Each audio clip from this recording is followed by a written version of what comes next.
why egg freezing is becoming increasingly common, and what it can and cannot promise, Ali Rogan spoke with fertility specialist Dr. Lucky Seacon, author of The Lucky Egg, Understanding Your Fertility and How to Get Pregnant, and journalist Natalie Lampert, who wrote The Big Freeze, a reporter's personal journey into the world of egg freezing and the quest to control our fertility.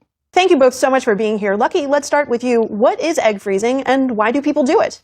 It's basically a method that is used to try and get around the biological clock and preserve one's fertility for the future.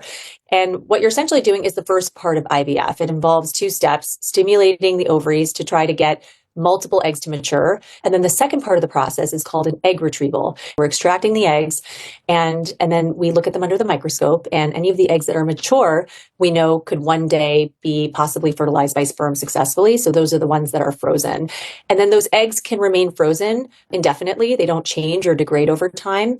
And if someone runs into fertility issues later in life, they can utilize those healthier eggs that will have a better chance at turning into healthy embryos. And Lucky, is there an ideal age at which people should consider freezing their eggs? And also, what are you seeing in terms of the demographics with people that are coming to you for this?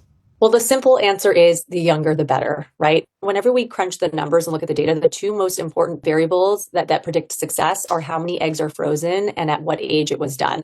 But truth be told, we see great outcomes even when patients are doing this in their very early 30s, because it's still kind of a subtle shift that's happening in their biological clock at that point. In terms of changing demographic, we've seen a massive reduction in the mean age of the typical patient coming in to freeze their eggs. It used to be mostly women in their late 30s. And now we're seeing a lot of people do this more proactively. I'm seeing a lot more patients in their late 20s and early 30s. And along with that, those patients, when they are coming back years later to use their eggs, we are seeing improvements in outcomes because we're seeing lots more eggs being frozen and a better conversion rate when we go to turn those eggs into embryos. And Natalie, from your perspective, how popular has egg freezing become, and what do we know about why?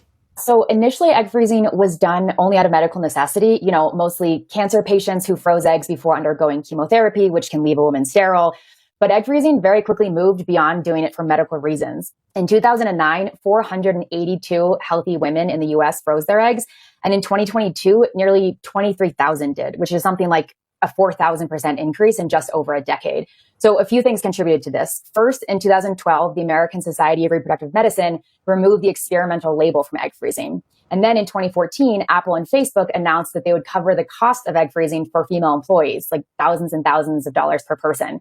So that kicked off a huge increase in companies offering a whole range of fertility benefits, including egg freezing. And there's also now much more coverage from insurance companies. So those major developments really contributed to egg freezing skyrocketing.